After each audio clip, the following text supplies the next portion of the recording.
Devi Ahilya university के teaching विभागों के यूजी कोर्स में एडमिशन के लिए हुई सीयूईटी के परीक्षा के जो रिजल्ट हैं वो 10 से 11 जुलाई तक घोषित होने थे, जो कि अब अटक चुके हैं। पीजी कोर्स के रिजल्ट के लिए तो अभी लंबा इंतजार करना होगा।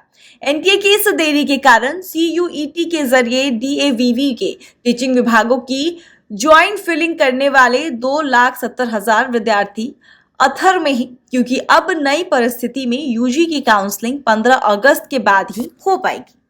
पीजी काउंसलिंग 15 सितंबर तक होगी। रिजल्ट और फिर काउंसलिंग का इंतजार लगभग 60% छात्र कर रहे हैं, जिनका पर्चा ठीक या अच्छा रहा। डीएवीवी में यूजी में 1500 और पीजी में 1250 के आसपास सीटें हैं, यानी एडमिशन 2750 छात्रों को ही मिल पाएगा। बाकी के छात्रों को कहीं और एडमिशन लेना होगा। इस पूरे मामले में सबसे ज्यादा जिम्मेदार कोई है तो वो है एनटीए यानी कि नेशनल टेस्टिंग एजेंसी और फिर डीएवीवी प्रशासन, क्योंकि पिछले साल पहली बार सीयूईटी हुई थी, यानी सीयूईटी की परीक्षा हुई थी, तब भी यही स्थिति बनी रही। यूजीसी के निर्देश पर एनटीए ने एडवांस प्लानिंग की, मार्च में आवेदन शुरू कर दिए, मई में यूजी और जून में पीजी के लिए एग्जाम ले ली गई, लेकिन तय तारीख से 15 दिन लंबी एग्जाम चली। अब रिजल्ट का इंतजार बाकी है। यूजी कोर्स के लिए 1,83,000 विद्यार्थियों ने रजिस्ट्रेशन कराया था।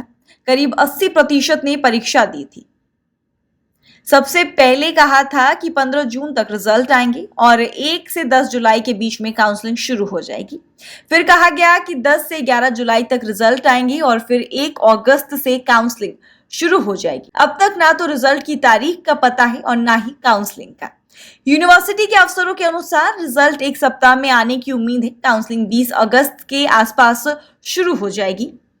पीजी के लिए करीब 87,000 विद्यार्थियों ने रजिस्ट्रेशन कराया था। इनमें से 90% ने परीक्षा दी। इसका अब तक रिजल्ट ही नहीं आया। यूनिवर्सिटी से बताया जा रहा है कि पीजी का रिजल्ट 31 जुलाई तक आएगा। इसके 5 दिन के बाद एनटीए रैंकिंग भेजेगा। फिर मेरिट के बाद 8 दिन काउंसलिंग के बाद आवेदन होते ही ऐसे में पीजी काउंसलिंग 1 सितंबर के आसपास ही शुरू हो पाएगी। तब तक इंदौर के 62 कॉलेजों में एमबीए की काउंसलिंग खत्म भी हो जाएगी।